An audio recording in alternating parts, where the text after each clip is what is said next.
So Ansel, tell me a little bit about what Divergent is about. Well, Divergent takes place in the future, maybe about 160 years. It's not quite clear. It's the world is divided into 5 different factions. One based on bravery, one based on honesty, one based on intelligence, one based on kindness, and one based on selflessness. Beatrice Pryor is our main protagonist, and her brother Caleb Pryor, who I play, are both born into the selfless faction. At age 16 in this world, you can choose whether or not you want to stay in your faction you're born into or join one of the different factions. Both Caleb and Beatrice join different factions. Beatrice goes to Dauntless, and Caleb goes to Erudite. And that's sort of where the conflict begins. I think obviously, the movie is something that is, just an epic action adventure, fun movie to go see and be entertained by. But people seem to be finding these sort of current relevant themes and relating to today or, things that are going on. Did you see that when you read the book and when you read the screenplay, or did you even see that when you saw the movie? Anything that... Yeah, definitely. I mean, I think any good movie will make you think, no matter, what kind of movie it is. But especially it's nice when a movie that has a lot about spectacle, a lot about a world that is different and a world-building experience that makes you think as well. Because, a lot of action movies don't really make you think. They just entertain you. But I think this does a great job of entertaining, making you think, telling a great story. So you have the best of a lot of worlds here. Is it anything, were you familiar with the book from peers or anything before you heard about the movie, or? No, I got the script first, and I read the script, and I thought, oh, this is really cool. This is one of these world-building movies, which I'd always want to be a part of. And then once I realized that there was 1 and 2 books out at the time, and they were working on a 3rd, that's really cool, too. It's always fun to be part of something where, your character has an arc and goes places. So with Caleb Pryor, he goes a long way throughout the whole series, and that's exciting to play as an actor. Speaking of which, obviously the movie was written by a young person who, was there in her hometown and on the set. Did you find it intimidating or a resource? How did you work with Veronica? It was very, it was nice to have her around. It's comforting. It's nice to have her support. But Veronica was, I wouldn't say standoffish, but she didn't want to, step on anyone's toes, especially for the first movie. I think she was just so excited to be there. But we just went on a press tour together. We went around to a few different cities in America together, and we talked a bit about Caleb and where he goes in the 2nd and 3rd story, and what she thought about it, what I thought about it, and we had some good conversations that were very helpful.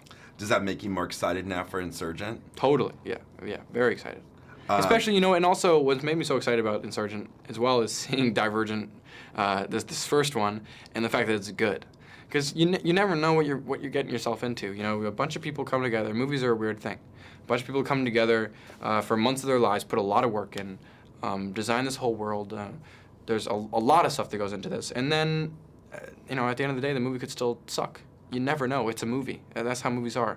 So we all sat in the screening room a couple of weeks ago and watched it, and we're so excited, relieved, happy to see this movie be a really great movie and better than I could have expected it to be. Because, you can't set your expectations too high, and they were blown out of the water.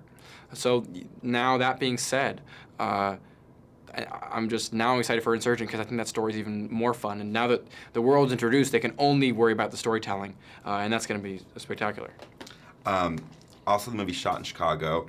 It was a fairly young group of people in the cast. What was that sort of experience like, sort of being away and having both the time on and off the set as this sort of group of, young actors? Yeah, well, it's a lot of fun. It's like being at summer camp. You have a lot of great young actors around. Just have some fun. We played basketball down in the gym. We, went out and had great things to eat in Chicago, walked around, whatever. And then at the same time, then you have veterans on set like Kate Winslet and Tony Goldwyn and Ashley Judd and everyone. And you're just like, whoa, these people are around too. And it's the best of both worlds. Is there anything you learned or took away from any of the Tonys and Ashleys and Kates and sort of their experiences? Yeah, Kate gave me some really good advice. I was only on set with her a few days, but she was so warm and welcoming and kind to me. Just that in itself was setting by example, how to treat a young, new actor in this industry. just so encouraging and nice. That was great. But also, she gave me advice and said that, your life is your life, and you signed up to do something that does make your life very public and makes everyone think that they deserve to know everything about you. But there is a part of you, and especially when you're an actor, you have to be careful to not give all of yourself away, because it's yourself that you put into these characters, and you can't lose yourself. You can't give yourself away. You have to keep yourself safe, and you have to keep yourself a normal person.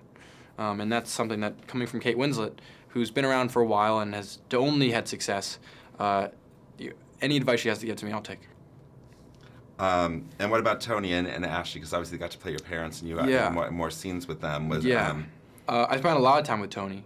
I think the last 3 days before he wrapped, we went to dinner together, all 3 nights. It was like father-son kind of relationship.